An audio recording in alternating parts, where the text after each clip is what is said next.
India aimed to quadruple electronic manufacturing to 300 billion by 2026, up from about 115 billion last year, driven by surging export, especially smartphones.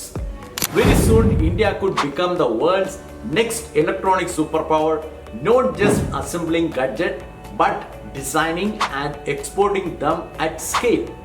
With Foxconn's investment to manufacture iPhone in India, along with the Tata Group's foray into semiconductor manufacturing, India's electronic supply chain stands at a historic turning point.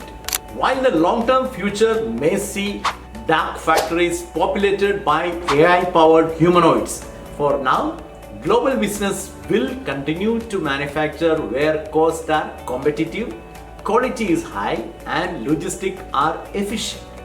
That's exactly where India is emerging as a strong alternate to China in electronic manufacturing. Sensing this shift, China has imposed informal export ban on key capital equipment and minerals to India and is even recalling skilled technical persons from India back to China. In this episode of Logistically Speaking, I will share with you the gains, the challenges, and what it takes for India to dominate the global stage. India's electronic supply chain is booming like never before and is changing the game on a global scale. India's electronic exports have jumped from 6 billion in 2017 to 39 billion in 24-25.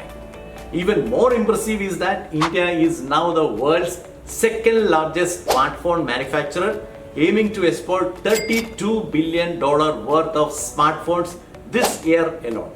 And that's huge. One of the biggest headlines recently is Foxconn $1.5 billion investment in a new Indian plant. This isn't just about more iPhone, it's a strong signal that India is becoming central to the global electronic map. So, what's driving this incredible momentum?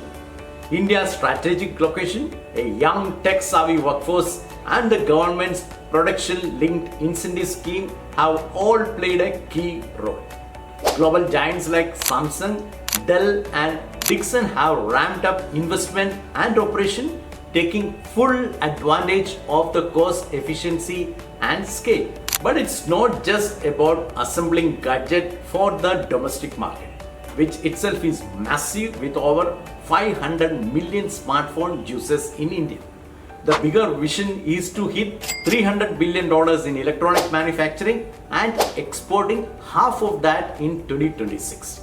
Imagine the economic impact. Millions of jobs, billions in exports, and a stronger, more self-reliant industrial base.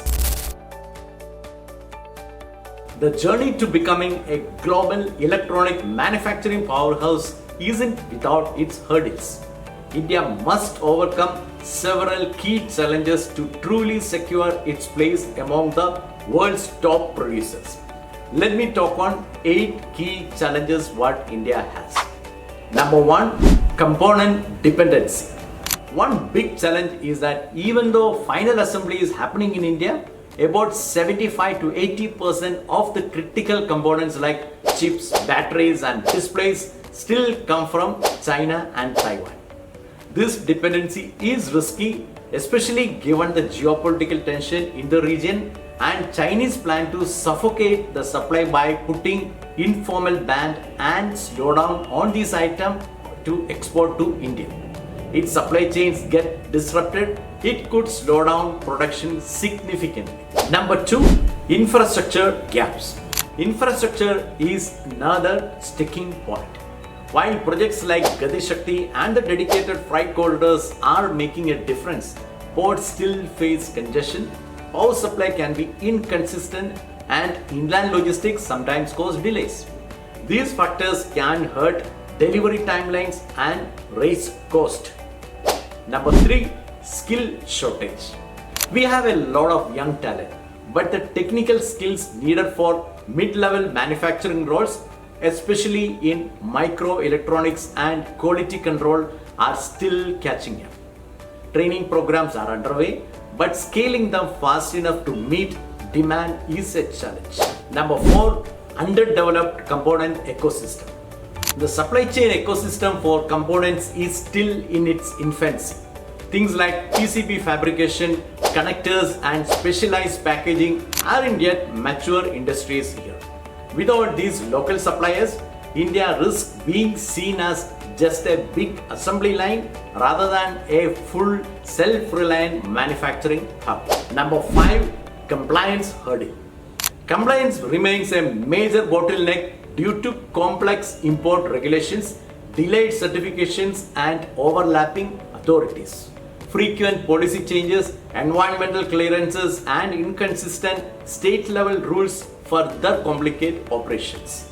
Without streamlining these compliance processes, India risks slowing down its ambition to become a global electronic powerhouse. Number 6. MSME growth challenges. One of the major forces which can support components manufacturing is MSME companies in India. But the regulations and the compliance on receiving FTA and even additional investments faces the hurdles of compliance and permission which stop their growth and scaling up plans. They also face the problem like limit to access affordable credit, technology upgradation support, lack of industrial clusters and delayed payment from large buyers. Number 7. Branding challenges. Rebranding strategy is required to change the international perception from low-cost assembly hub to high-value manufacturing and innovation leader through policy, investment and success stories. Number 8. Logistical challenges. India still lacks the logistical capacity to handle large-scale production shift such as the high-volume air freight movement seen before the iPhone launch in September. The absence of robust air cargo infrastructure coupled with limited port capacity, fragmented shipping schedules, lack of direct international air and connection by sea, and inadequate policy support slow down the cargo movement. Number 1. Strengthen local component manufacturing ecosystem. Along with incentivizing semiconductor labs, battery production and raw material processing, strong ecosystem to be created for more investment from Indian and global companies. This is one of the areas where India can borrow the strategy what China adopted for electric cars. They created a strong ecosystem which resulted in something like 300 car manufacturers entering this sector. So, without any push for support, only the key companies, the market forces only decided who will be the winner. Number 2. World-class logistic infrastructure. It is important to have focused and dedicated electronic manufacturing corridors like Chennai, Bangalore Industrial Corridor to be developed. Streamline custom procedures and enable faster multimodal freight movement across ports and industrial hubs. Number 3. Skill development and workforce readiness. Though India have a huge workforce, the quality can come out only when they are well trained. It is important to expand technical training institutes and apprenticeship to prepare future-ready manufacturing workforce. Collaborate with global companies to launch certification programs focused on microelectronics, robotics and quality control. Number 4. Global positioning and branding. It is important to shift the narrative from low-cost assembly to high-value innovation through policy reforms, global outreach and showcasing success stories. Promote India as a trusted, scalable and innovation-driven destination for global electronic manufacturing. And number 5. Bigger ports and airport capacity. To scale electronic exports globally, India must significantly enhance its port and airport infrastructure. Efficient, high-capacity gateways are essential to ensure smooth handling of rising import and export volume, especially as manufacturing scales. Without robust logistic capacity, even world-class production will face delays and bottlenecks in reaching global markets. Let me talk on few interesting facts. India's smartphone exports now reach over 70 countries, and the world's largest single location mobile phone factory is in Noida, run by Samsung. So the question is, can India leap from being just an assembly hub to overtaking China in the global electronic supply chain?